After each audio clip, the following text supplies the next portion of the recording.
Vamos abrir a palavra do Senhor no Evangelho segundo João. Evangelho segundo João.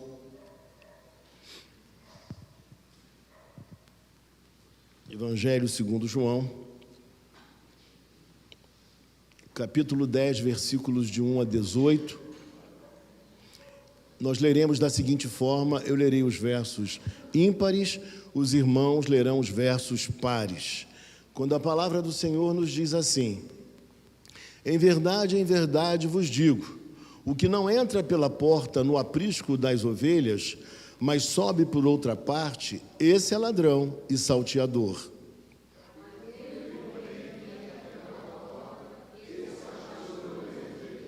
Para este o porteiro abre, as ovelhas ouvem a sua voz, ele chama pelo nome as suas próprias ovelhas e as conduz para fora.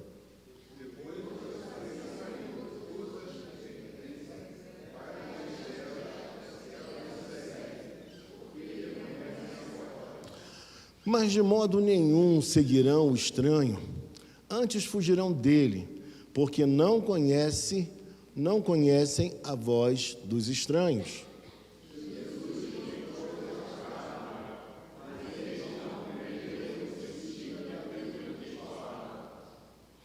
Jesus, pois, lhes afirmou de novo: em verdade vos digo, eu sou a porta das ovelhas.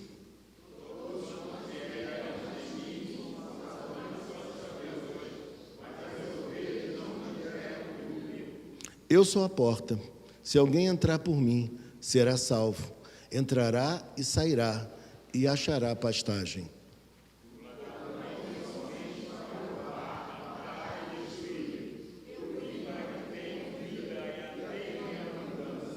Eu sou o bom pastor dá a vida pelas ovelhas.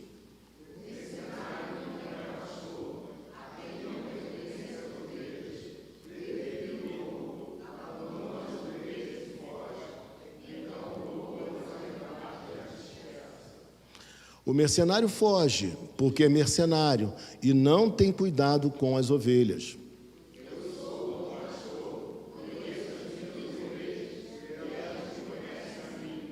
Assim como o Pai me conhece a mim, eu conheço o Pai e dou a vida pelas ovelhas.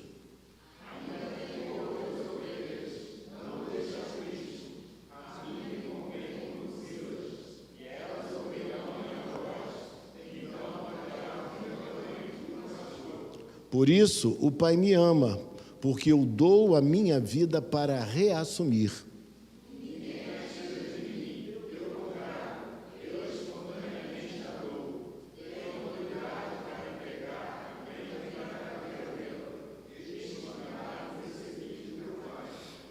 Senhor Deus e Pai Celestial, nós te agradecemos pela Tua palavra nesta hora, Pai.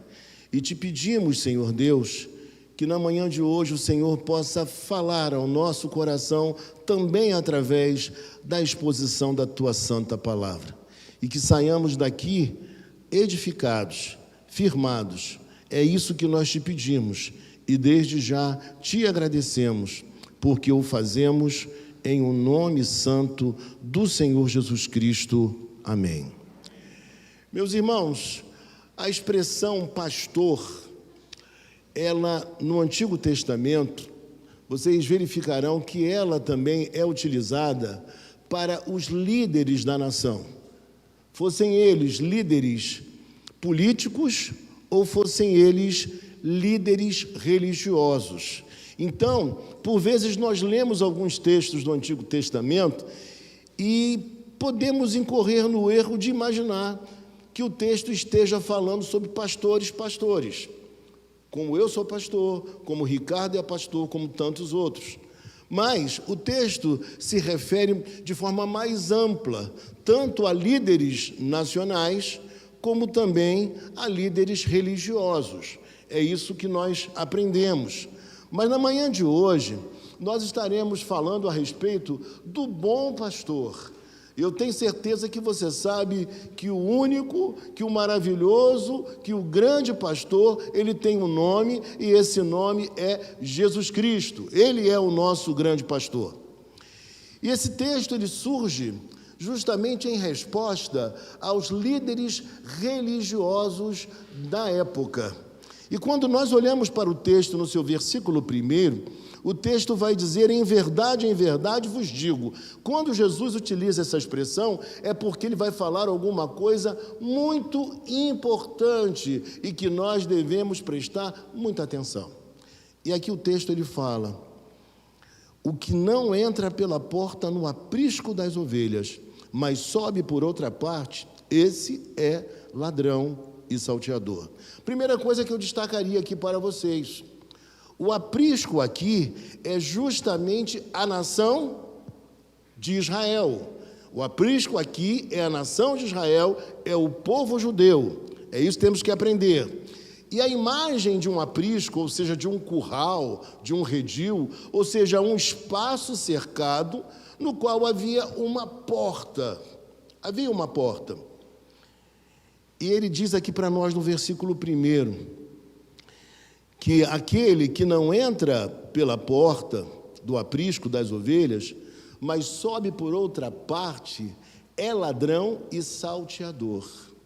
Veja só, veja como as motivações, elas são muito importantes na identificação do verdadeiro em relação ao falso. Aqui a motivação do ladrão, a motivação do salteador não é a melhor das intenções. A motivação é incorreta. E na nossa espiritualidade, não basta que nós façamos aquilo que é correto, nós precisamos fazer com todo o nosso coração, imbuídos dos melhores sentimentos no exercício da nossa fé. E quando ele fala do ladrão e salteador, ele está se referindo justamente àqueles que vieram antes. Não digo os profetas, mas aqueles que se passaram por Messias, aqueles que também eram religiosos ou reis, mas que foram péssimos líderes para a nação de Israel. E na sequência o texto nos diz então: aquele, porém, que entra pela porta, esse é o pastor das ovelhas. Ou seja, o pastor das ovelhas, ele não precisa utilizar de subterfúgios para chegar próximo a elas. E por que isso, meus irmãos? Versículo 3. Para este, o porteiro abre. E aqui o porteiro, eu poderia traduzir em uma outra linguagem, ele seria como um subpastor, tá? Era aquele quem cuidava das ovelhas quando elas adentravam ao curral, ao redil, ao aprisco. Então, o porteiro, ele abre. E não somente isso, mas as ovelhas ouvem a sua voz. E ele chama pelo nome as suas próprias ovelhas. Algumas coisas importantes aqui no versículo de número 3. A primeira delas é que aquele que é ovelha, ele sempre ouvirá a voz do seu pastor. E aqui o seu pastor é Jesus Cristo. Então, ele sempre ouvirá a voz do seu pastor. E o texto fala mais para nós. Ele chama pelo nome as suas próprias ovelhas. Dois destaques aqui importantes. O primeiro deles é que ele tem as suas próprias ovelhas. Nem todos são suas ovelhas, porque nós sabemos que a Bíblia diz que nós temos o quê? Cabritos e ovelhas. Nós temos joio e trigo, ou seja, uma distinção muito clara que a Bíblia nos mostra. E aqui o texto fala que ele tem as suas próprias ovelhas, mas diz também que ele as chama pelo nome. Isso fala de intimidade, de conhecimento. E quando nós conhecemos as pessoas, verdadeiramente falando, a gente não as chama assim, ô irmão, ô irmã, porque não sabe ou porque esqueceu o nome. Quando a gente tem uma relação de intimidade, a gente sabe o nome.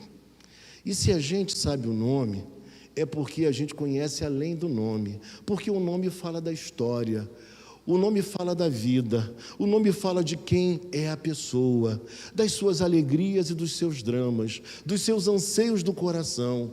Então, o nome diz quem a pessoa é. E o texto fala que o bom pastor, ele sabe quais são suas ovelhas e ele sabe o que se passa com ela. Ele sabe o que se passa com elas, o que as aflige, da amargura, da dor, do problema, do lamento, das expectativas, das frustrações. Tudo isso ele sabe e ele conhece. E o texto nos diz então que ele as conduz para fora. Mas ele as conduz para fora não como um salteador que entra por um outro caminho, que pega a ovelha no colo e foge para arrebatá-la e para fazer alguma coisa que seja ruim com essa ovelha. Mas o texto fala que ele conduz. Ele não precisa arrebatá-la à força. O texto nos fala que ele conduz as suas ovelhas. E saiba de uma coisa: se você é ovelha de Deus, se você é ovelha de Cristo, você é e sempre será conduzido ou conduzida por Ele. Ele vai te orientar, Ele vai te guiar, Ele irá à sua frente, dirigindo o seu caminho. Versículo de número 4, o texto nos diz: depois de fazer sair todas as que lhe pertencem. Veja, meus irmãos, que a ênfase do texto, se você notar, é uma ênfase particular. Vê se você entende o que eu quero dizer. Ele sempre enfatiza que ele tem as suas ovelhas, que ele também tem aquelas que lhe pertencem. A ênfase sempre é nessa relação de possessão. São deles, são suas, ninguém toca. Ele é Senhor sobre suas ovelhas, Ele é Senhor sobre você, Ele é Senhor sobre a minha vida também. E o texto fala algo maravilhoso. O texto fala que elas o seguem, porque lhe reconhecem a voz. Quando você reconhece a voz do pastor que te ama, você escuta. Você, quando ouve a voz de Jesus, aquela voz maravilhosa, suave, você segue, porque você sabe que o caminho é seguro. E eu não sei se você conhece isso, mas a metáfora da ovelha é uma metáfora perfeita para nós que somos cristãos. Assim como as ovelhas, nós temos uma visão espiritual, e elas uma visão física, pequenina, restrita. Nós, assim como as ovelhas, nós também temos uma tendência de nos extraviar, de sair do rumo, de sair do caminho. Dizem até que as ovelhas não são muito inteligentes. Elas não são muito inteligentes. E eu diria que nós, por vezes, não somos tão inteligentes espiritualmente. E outra coisa também, que pouca gente fala, mas só um autor do quilate de John Stott para dizer isso. Ele diz que as ovelhas, elas produzem muita sujidade. Só ele para falar isso, né? As ovelhas produzem, vou usar uma linguagem mais clara, muita porcaria. Numa linguagem espiritual, muitos pecados. Mas o que nos vale é que esse pastor amado, ele não é alguém cheio de nome-toque. Sabe, aquela pessoa que tudo para ela é nojento, tudo para ela dá náuseas. Não. Ele sabe quem nós somos. Ele sabe a natureza de cada um de nós. Por isso, o pastor terreno, ele também não pode ser uma pessoa extremamente... Eu ia usar uma expressão do meu pai, mas ninguém vai conhecer, nem vou usar. Mas uma pessoa que não seja meio chechelenta, tudo para ela. Ai, não. ele tem que compreender que aqueles a quem Deus confiou são seres humanos, de carne e osso, estão no caminho, carecem de transformação, e essa transformação, ela só pode ser realizada pelo Supremo Pastor. E nós, como pastores humanos, que também produzimos as nossas próprias sujidades, nós precisamos nos achegar às nossas ovelhas, sem o temor de nos tornarmos também impuros. Porque nós temos a consciência que o nosso Deus, uma vez os pecados sendo confessados, Ele é fiel e justo para nos purificar de todo pecado, de toda injustiça, de todos os males. E aí o texto prossegue, irmãos, dizendo assim: mas de modo nenhum seguirão o estranho. E quem é o estranho aqui nesse texto? O estranho são justamente aqueles que vieram antes de Jesus. São as autoridades religiosas, são também os reis de Israel, que foram péssimos reis. Esses são os estranhos. Mas o texto então nos mostra que as ovelhas, embora com seu entendimento limitado, elas não seguem o estranho. Antes, elas fugirão dele, porque não conhecem a voz dos estranhos. Eu me lembro de um professor que eu tive, que ele era português evangélico. E uma ocasião ele foi a Portugal e ele contou que algo chamou profundamente a sua atenção. Ele viu um garoto cuidando de um imenso rebanho de ovelhas. E ele pensou assim: será que todas essas ovelhas estão sob o cuidado desse pastor, garoto, menino? Será que todas elas são do mesmo dono? E aconteceu algo incrível que ele nos relatou, que ele ficou admirado. Enquanto o rebanho ia e se aproximava de cada fazenda, havia alguém na portaria da fazenda, na porteira da fazenda, e que dava um grito, que emitia um som. E do meio daquele rebanho imenso, as ovelhas iam saindo e entrando na devida fazenda, no seu devido lugar, e as outras iam prosseguindo com o menino. E assim a coisa ia acontecendo e ia procedendo dessa forma. Sabe por que isso? Porque a ovelha, ela pode não ter tão grande entendimento, mas ela ouve a voz, discerne a voz, ela sabe quem cuida dela com amor e com cuidado. E esse é o bom pastor. Mas o estranho, elas não seguem, não ouvem a sua voz. E eu queria que você visse comigo um texto neste momento, Mateus 24, 24. Porque surgirão falsos cristos, falsos messias e falsos profetas, operando grandes sinais e prodígios para enganar, se possível, os próprios eleitos. Mas veja que aqui tem uma expressão que ela, de fato, ela é importantíssima. Se possível. Mas não é possível, porque os eleitos, eles são guardados por Deus, eles não podem ser ludibriados, nem tampouco enganados, eles são do Senhor e o Senhor os guarda. Eles conseguem discernir quando alguma coisa não é verdadeira, quando algo não é correto, porque não é a voz do seu pastor. Voltemos ao texto, meus irmãos, ao texto base. E o texto diz assim,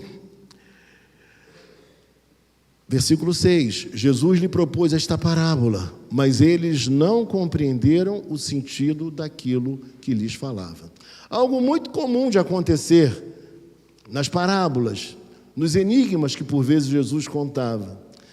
Aqueles que não eram seus, e principalmente no Evangelho de João, tinham uma grande e profunda dificuldade de entender qual era a sua verdadeira mensagem. Prossegue, por favor. Jesus, pois, lhes afirmou de novo: em verdade vos digo, Repare comigo uma coisa importante. Outra vez ele fala em verdade, é em verdade. Algo importante vem por aí. E olha o que ele diz: eu sou a porta das ovelhas. Ele mudou agora a comparação. Antes era o pastor de ovelhas. Agora ele é o quê? A porta das ovelhas. E aí eu queria ler com você mais um texto bíblico, João 14:6.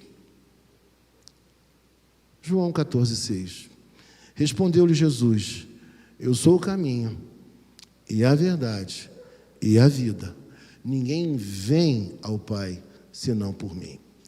O que ele está dizendo aqui é muito simples, fácil de entender, e está em conexão com o versículo que nós lemos agora, versículo de número 7. Eu sou a porta das ovelhas. Sabe o que ele está dizendo?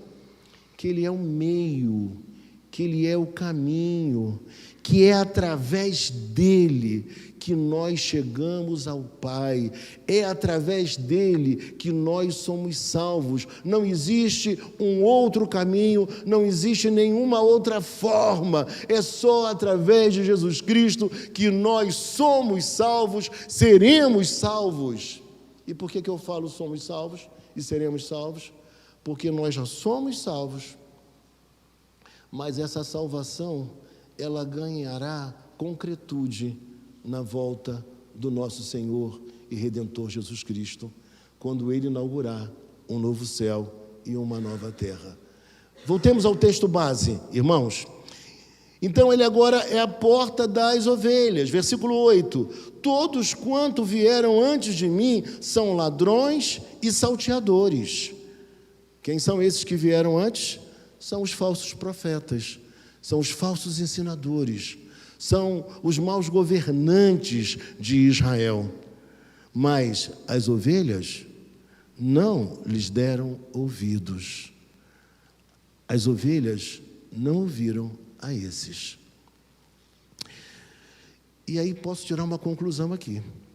Se alguém ouve aquele que não é o bom pastor, possivelmente esse tal não é dele.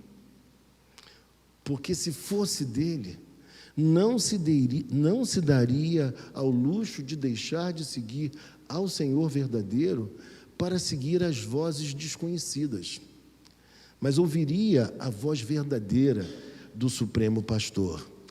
E ele diz mais e reafirma: eu sou a porta. Se alguém entrar por mim, será salvo. Entrará e sairá e achará pastagem. Repare comigo uma coisa muito importante aqui.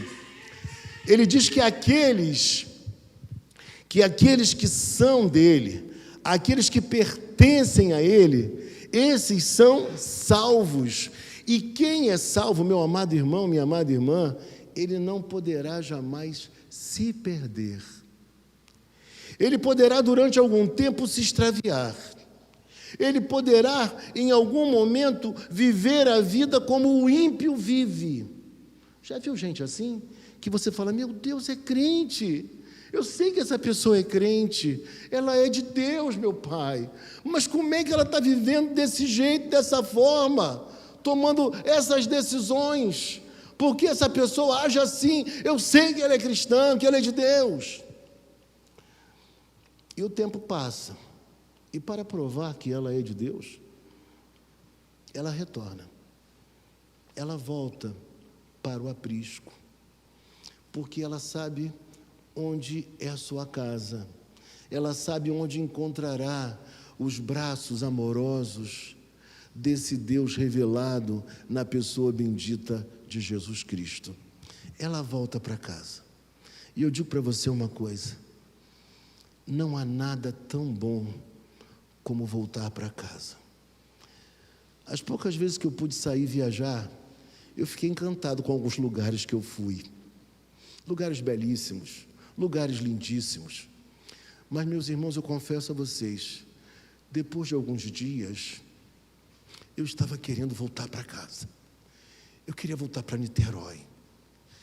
E no caminho de volta, quando o ônibus, a condução, ou o carro, às vezes de carro, quando o carro entrava na ponte, E eu dizia: Niterói está chegando, a minha casa está chegando.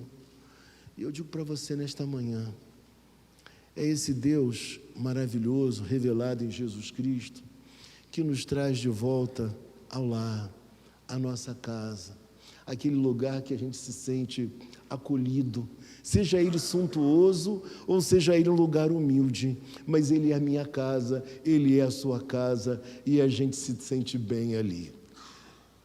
Teve alguém esses dias, que eu não estou me recordando quem foi, lembrei agora, aquele rapaz foi morar em Jundiaí, Walter. Ele entrou aqui na igreja, veio visitar a igreja, estava passando pelo Rio de Janeiro, por Niterói, e quando ele entrou aqui na igreja, ele falou assim: pastor, eu estou sentindo nas minhas narinas, parece que uma lembrança, o olfato desse lugar, o cheiro desse lugar, onde eu pude servir a Deus durante algum tempo. Que coisa, que saudade está brotando em mim aqui. E eu digo para você, é o sentimento de todo aquele que volta para o lar, de todo aquele que volta para casa e que recebe, ou melhor, é recebido pelos braços amorosos do Senhor e Salvador Jesus Cristo. E esse reencontro, ele é fantástico, ele é maravilhoso, ele é sublime. Na sequência, o texto vai nos dizer assim: o ladrão vem somente para roubar, matar e destruir. Irmãos, o ladrão aqui, muita gente vai pensar, é o diabo. Mas o ladrão aqui, ele está se referindo àquelas autoridades, àqueles falsos profetas, àqueles falsos mestres, àqueles péssimos governantes de Israel, aquelas pessoas que se passaram como Messias, sem ser o Messias, porque vieram como, irmãos? Subindo pelo lado e não entrando pela porta. O que eu quero dizer com isso? Elas não seguiram aquilo, cumpriram aquilo que a Bíblia já dizia nos profetas a respeito da chegada do Messias. Elas vieram do jeito delas, da forma delas. Vocês já viram pastores que não foram ordenados por ninguém? Já viram isso? Não? Nunca viram isso? Já, né? Existem pastores que eles colocaram a mão sobre sua própria cabeça e disseram: eu agora sou pastor.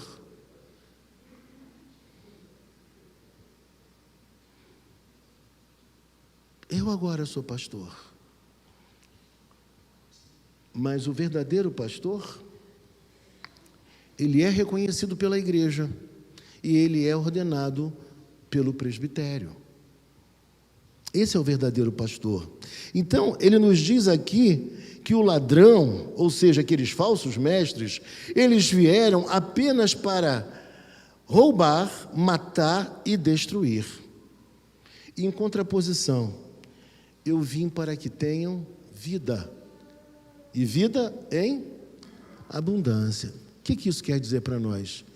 Que Jesus Cristo perdoa os nossos pecados, que Jesus Cristo, através do Espírito Santo, nos concede uma nova natureza, que a gente chama de regeneração.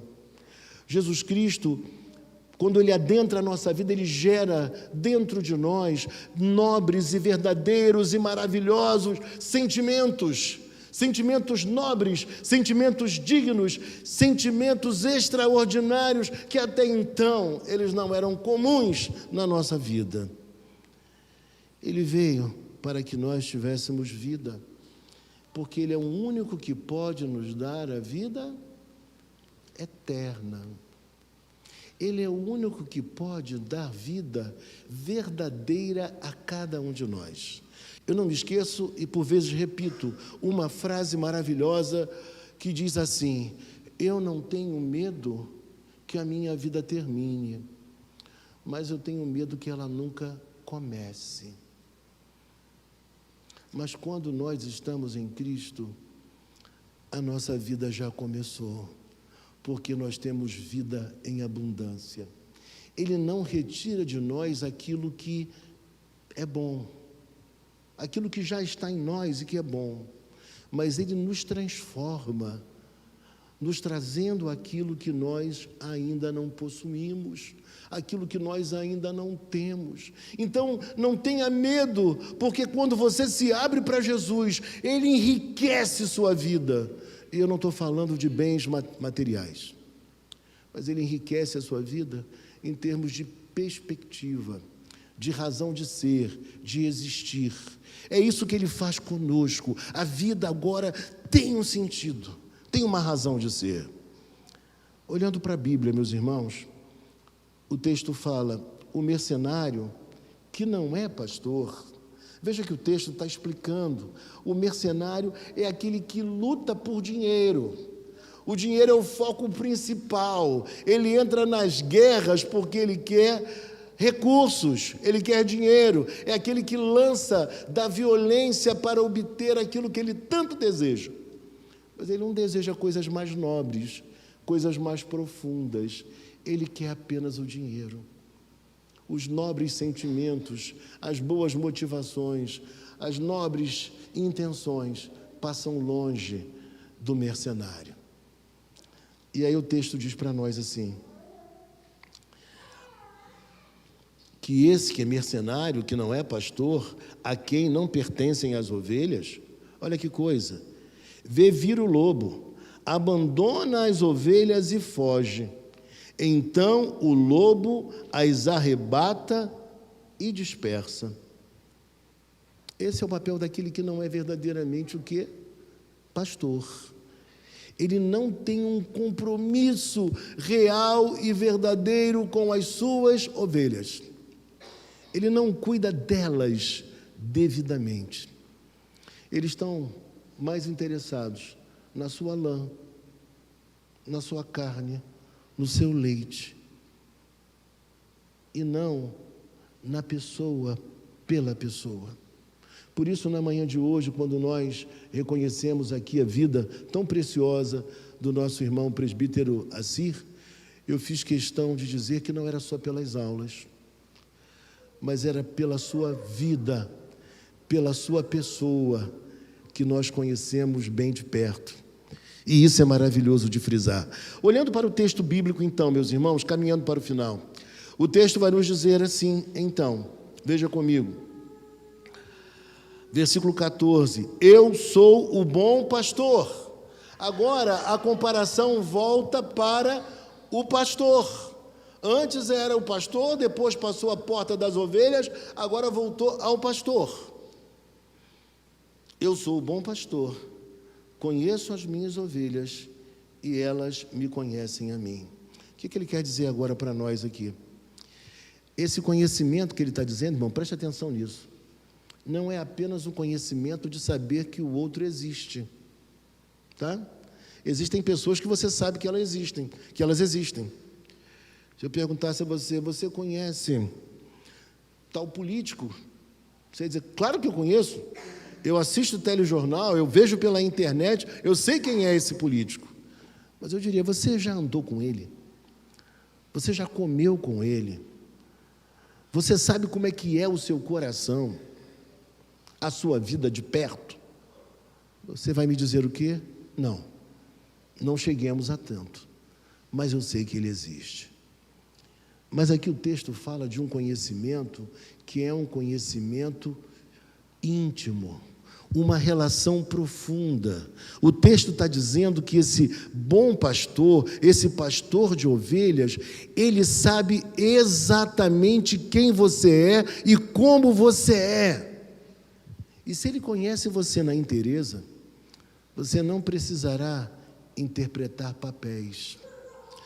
Você não precisará fingir ser aquilo que você não é, porque Ele te ama do jeito que você é.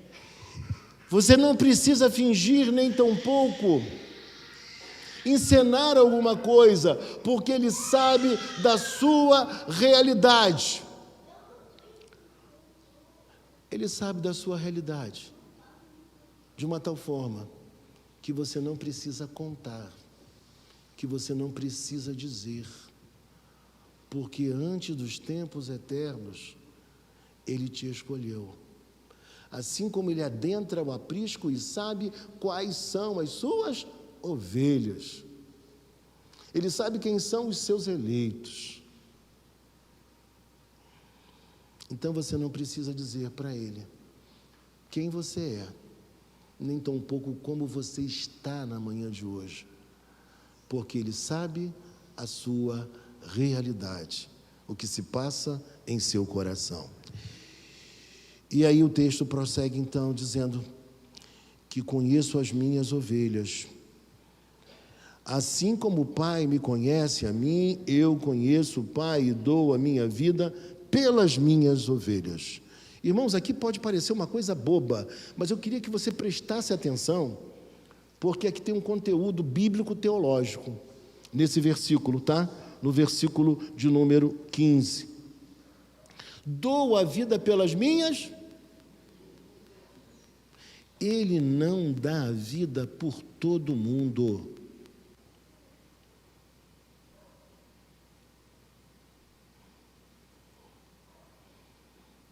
Porque você pode pensar, porque Deus amou o mundo de tal maneira que deu o seu Filho amado para que todo aquele que nele crê não pereça, mas tenha vida eterna. Aqui, irmãos, o texto está nos dizendo, dou a minha vida pelas ovelhas. Ele não dá a vida por todos, mas ele dá a vida por aqueles aos quais ele escolheu antes da fundação do mundo. É o que a Bíblia diz, quer você queira ou não, quer eu queira ou não. Ele deu a vida pelos seus, e é pelos seus que ele se entregou. Isso se chama em teologia, irmãos, quem sabe aí? Expiação limitada. Ou redenção limitada também poderia ser. Isso está dizendo para nós que ele morreu por você, que ele morreu por mim. Ele não morreu por todos, porque se ele morresse por todos, todos teriam que ser necessariamente salvos. Então, assim como a Bíblia diz, ele morreu apenas pelas suas ovelhas. Meus irmãos, eu não quero nem ir para além disso. Eu apenas quero me satisfazer na certeza de que eu ouvi sua voz, porque ele é meu bom pastor.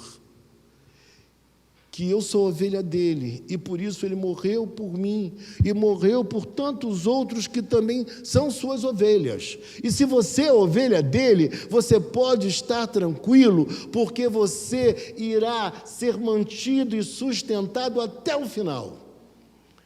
E aqui nós temos mais uma doutrina bíblica e teológica. Que doutrina seria essa? A perseverança dos santos. Também conhecida popularmente como uma vez salvo, sabe? Uma vez salvo, salvo para sempre. Ou seja, quem morreu por você foi o Cordeiro de Deus que tira o pecado do mundo, foi o Verbo encarnado. Então você não pode se extraviar como uma ovelha errante, você é salvo por Ele, e ainda que ande durante algum tempo numa vida estranha, cometendo pecados, falhas e erros, você retornará, porque você é dele, você foi marcado ou marcada pelo Senhor. Por isso, meus irmãos, a perseverança de Deus com os santos. Nós só não caímos, irmãos, não é porque sejamos fortes, superiores aos demais. Nós só não caímos porque Ele nos sustenta, Ele nos mantém de pé. Por isso, alguns preferem dizer perseverança de Deus com os santos. Porque a salvação é um ato único, exclusivo de Deus, é monergismo.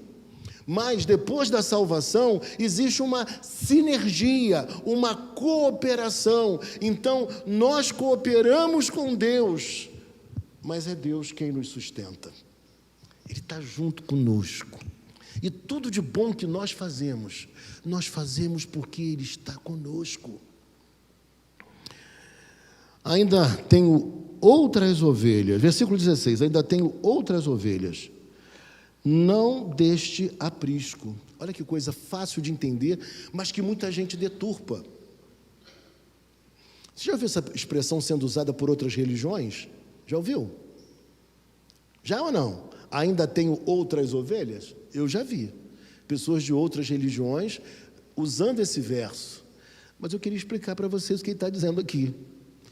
Ainda tenho outras ovelhas, não deste aprisco, ou seja, não apenas da nação de Israel, mas também eu tenho os meus eleitos em todas as partes do mundo, em todas as tribos, línguas, povos e raças, nações. Eu tenho os meus eleitos em todas as partes, não apenas dentre os judeus. Então ele está dizendo, olha, eu tenho outro aprisco. Eu tenho outro aprisco, e esse aprisco é o aprisco dos gentios, daqueles que não são judeus. Então não pense aqui que seja alguém do espaço sideral, que ele tem um aprisco em outro planeta, ou coisa que o valha. Não, ele está falando a respeito dos seus eleitos de outros povos, de outras nações. Vamos ler 1 Pedro 2:9? Vós, porém, sois raça eleita, sacerdócio real, nação santa, povo de propriedade exclusiva de Deus, a fim de proclamardes as virtudes daquele que vos chamou das trevas para a sua maravilhosa luz. Ou seja, nós somos raça eleita, nós somos um povo escolhido. Deus agora não tem apenas um povo separado do povo de Israel, mas Ele tem uma nação santa, composta por todos aqueles que receberam Jesus Cristo no coração, composta por aqueles que ouviram a voz do bom pastor e o seguiram. E qual é a nossa vocação? Qual o nosso papel? O nosso papel, além de adorá-lo, é de proclamar as suas verdades. Não pregar um falso evangelho, mas pregar a verdade de Deus. É por esse motivo que quando nós pregamos, pastores reformados, nós sempre mostramos na Bíblia aquilo que nós estamos dizendo. Nós somos reféns da Escritura Sagrada.